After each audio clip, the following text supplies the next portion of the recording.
In this video, we're going to tie together what we know about binomial distributions, what we learned about measures of center and spread, and then finally this idea of normal distributions.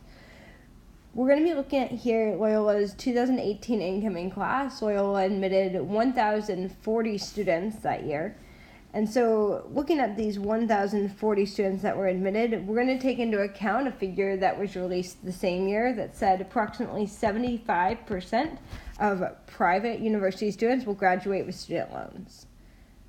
So first question based on this example, if I have an incoming class of 1,040 students to Loyola, it's a private university, I want to know how many of those students would I expect to graduate with student loans if they all finish out.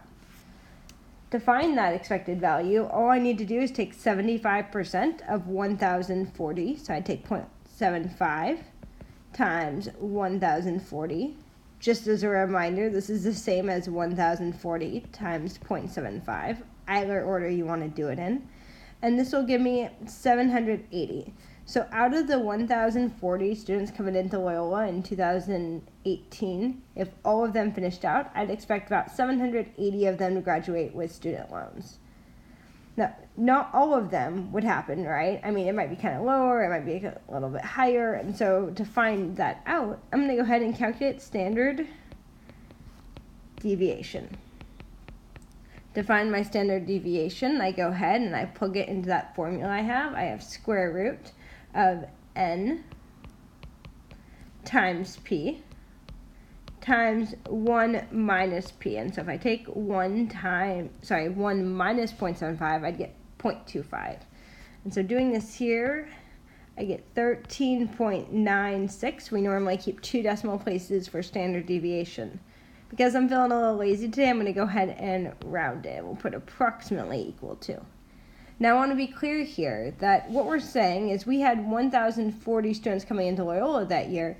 Well, if we had a whole bunch of different years or a whole bunch of different universities that had 1,040 students coming in, then this would tell us that out of all those universities with that incoming class, we'd expect 780 of those students to graduate with student loans, but it could be a little bit higher, it could be a little bit lower, and our standard deviation is 14. Now the question is this distribution normal?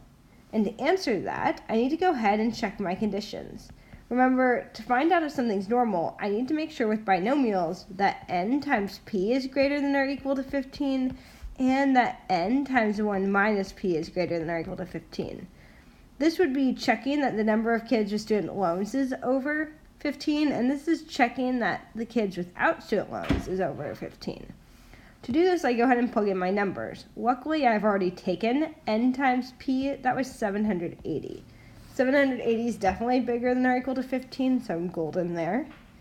I then come over here and take 1,040 times 0.25. Now, another way to do this is because it's either you have student loans or you don't, I can also just go ahead and take the complement of that. This should give me 260 here, which is, sure enough, greater than or equal to 15. This tells me that this distribution is normal, which means, yeah, I expect 780 students to graduate with student loans. It might be a little bit higher, it might be a little bit lower. We can go ahead and extrapolate a little bit with this because we have that whole 3 standard deviation is almost all rule from when we first started learning about normal distributions. So I want to know here, almost every class of this size, that is almost every class of 1,040 students, would have approximately how many kids?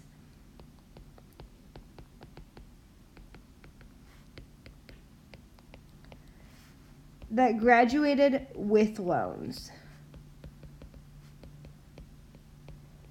To answer this question, we're going to go ahead and knock out our actual little drawing of everyone up here on the top. And I'm going to create my beautiful bell curve. I know that in the very center here should be 780. That's how many I expect. I know if I go 1 standard deviation out, because this is normal, I would get the middle 68%. So I would take 280 and add 14. That'll give me 794. subtract off 14, that'll give me 766.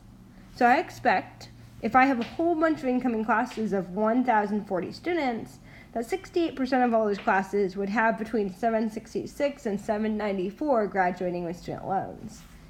Go ahead and go one more standard deviation on either side. When I do that, I add the standard deviation again, so 14 again here will give me 808. Subtracting 14 off the side will give me 752. And so what this tells me is if I look at every university with a class of 1,040 students, 95% of those classes would be between 752 and 808 students graduating with student loans.